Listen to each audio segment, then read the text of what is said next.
still benefiting from it. I'm going to talk about land use planning for climate change adaptation in the Philippines, what can be done. This paper is actually based, as was already mentioned, on a paper that GIZ has presented at the World Bank Conference on Poverty and Land this year in April in Washington.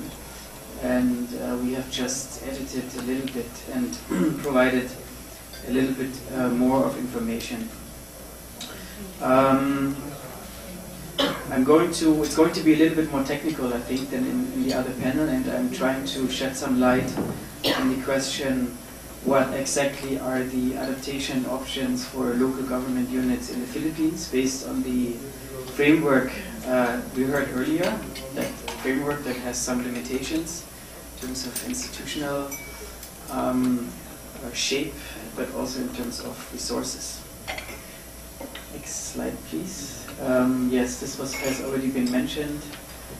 Cagayan de Oro. I think this is an example of this disaster last year, where you can see well that not only the striking amount of rain is causing issues, but there also has been a very big illegal settlement issue along the Cagayan River in Sidio City, which has actually worsened the impact of this kind of disaster. So I think this is a very good example of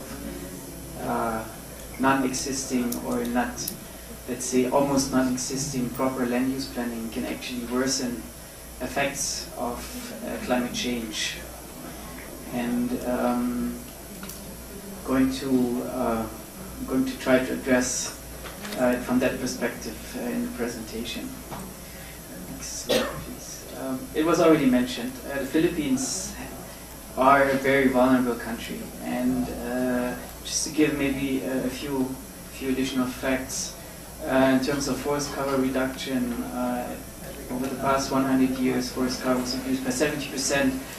The remaining forest is also quite under stress because lots of the remaining forest areas are actually not natural forest anymore, but secondary forest, or even less than that. There are a couple of regulatory problems. There is a lack of spatial planning or land use planning, and there's also a problem with the land management system at all levels. There is, in addition, there's a compliance problems in terms of following policies and laws prescribed. It was mentioned earlier that the policy framework of the Philippines actually is quite good. I'm going to show this later on, also for the climate change sector, but compliance at the local level is very often very low. This is recent data from the Housing and Land Use Regulatory Board. Only 484 out of 1,635 municipalities and cities have updated land use plans. Of course, there is illegal settlements and demographic growth that's putting land under stress. The DNR is estimating that 25 million people live in upland areas or in forest lands. And we see a lot of overlapping land uses and resulting land conflicts that you all are well aware of. Just on the next slide, which I borrow from Dave De Vera from the Philippine Association for Intercultural Development.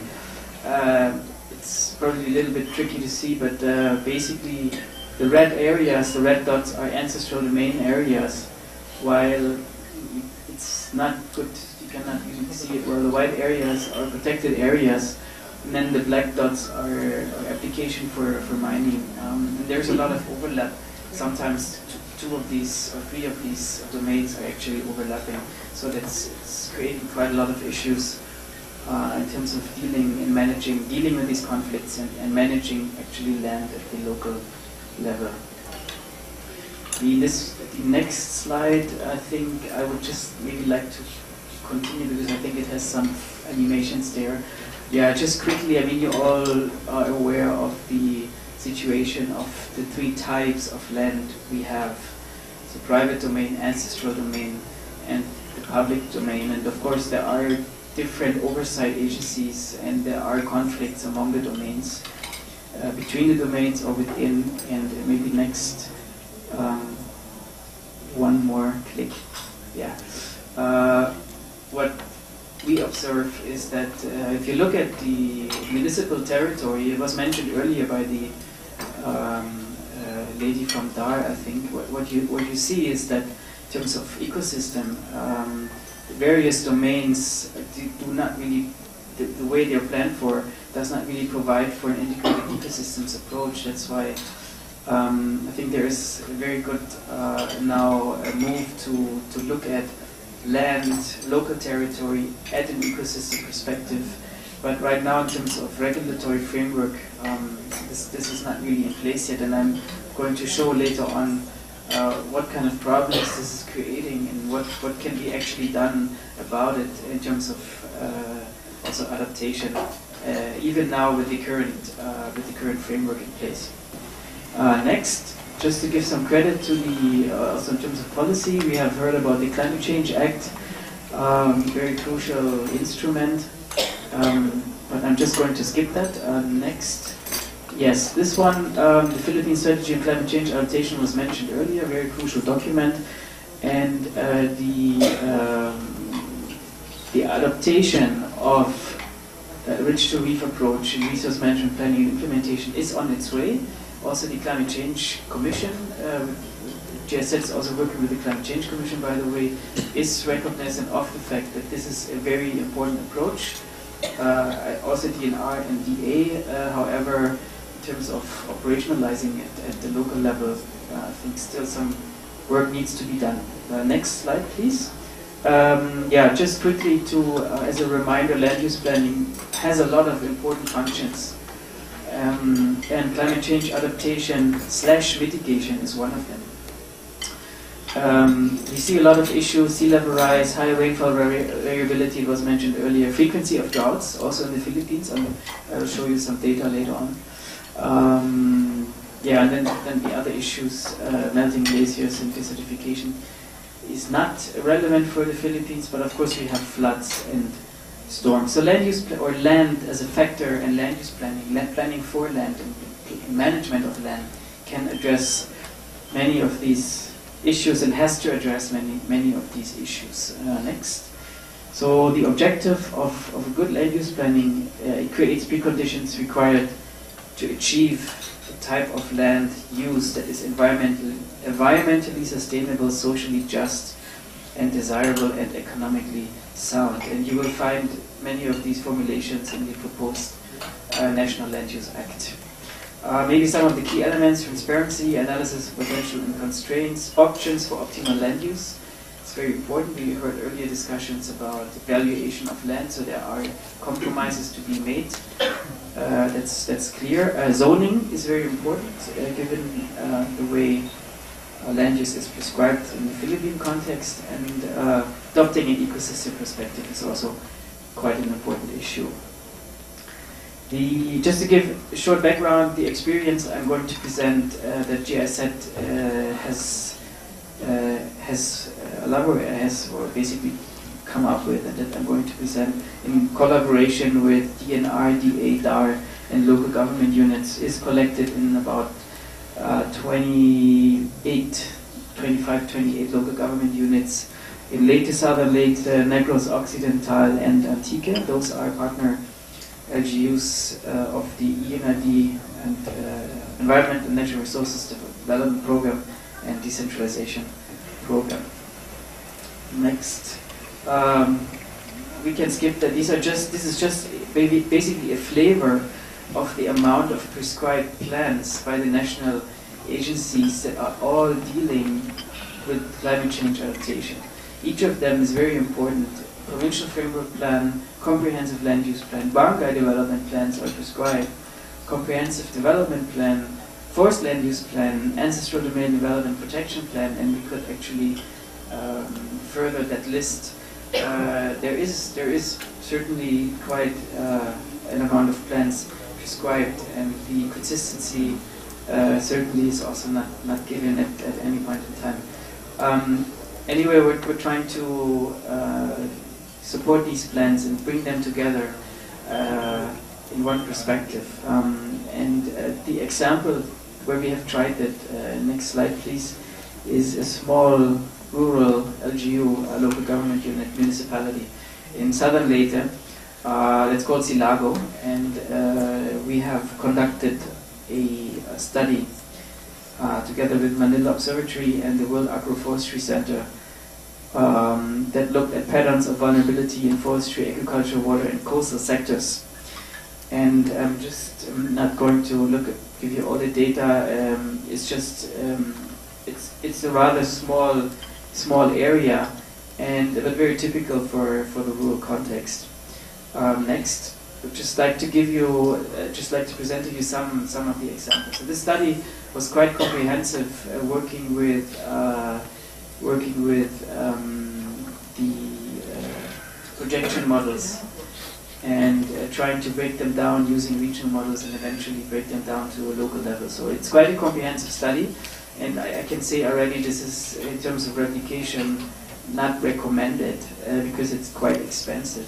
So it's definitely not an option for local government units to have this kind of study. Nevertheless, there are some very important lessons.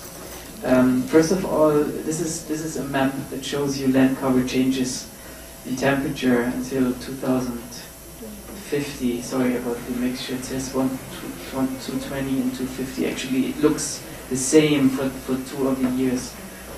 Just maybe a mix-up of the graph. Basically, the red dots on the left side, this is the forest land. These are the uplands, and it basically means that temperature increases in the forest will be highest, while temperature increases at the coast will be lowest, with the peak value up to 2.4 degrees Celsius in forest lands, which is quite significant, and with also quite unknown impacts.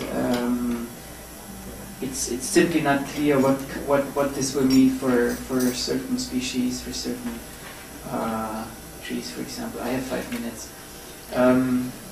Strong warming trend may affect water availability and induce also drought conditions.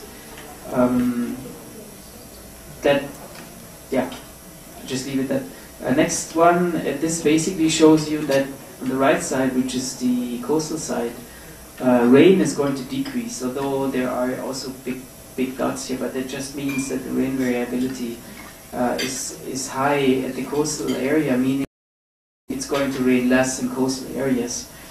And this may mean that there's going to be less water available for agriculture, which is usually in the lowland. Plus, if forest decrease continues, there may also be more erosion and siltation due to saltwater intrusion in coastal areas. Next. We can also skip that in terms of agriculture. What this map would, they have tried to model sea level rise with impacts on resettlement, etc.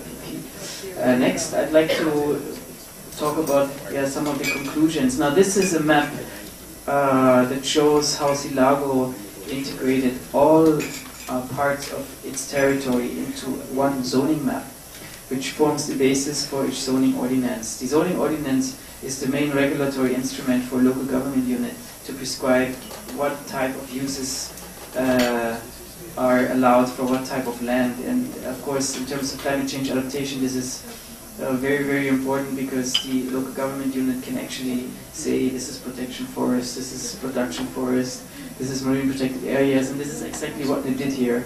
And to my knowledge, there's very few municipalities at this moment who are doing it. So the first result basically is that all these things were integrated. Coastal planning, forest planning, disaster risk management.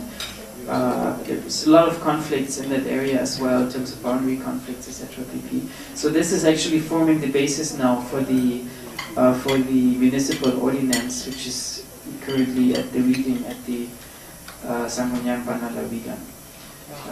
Next. Basically, that's a stylized, based on the other map, it's a stylized map where the zones are a little bit clearer. I think it's about 8 different zones, which can actually also further be subdivided. Next. So basically, 2 minutes. I really try to be fast. Just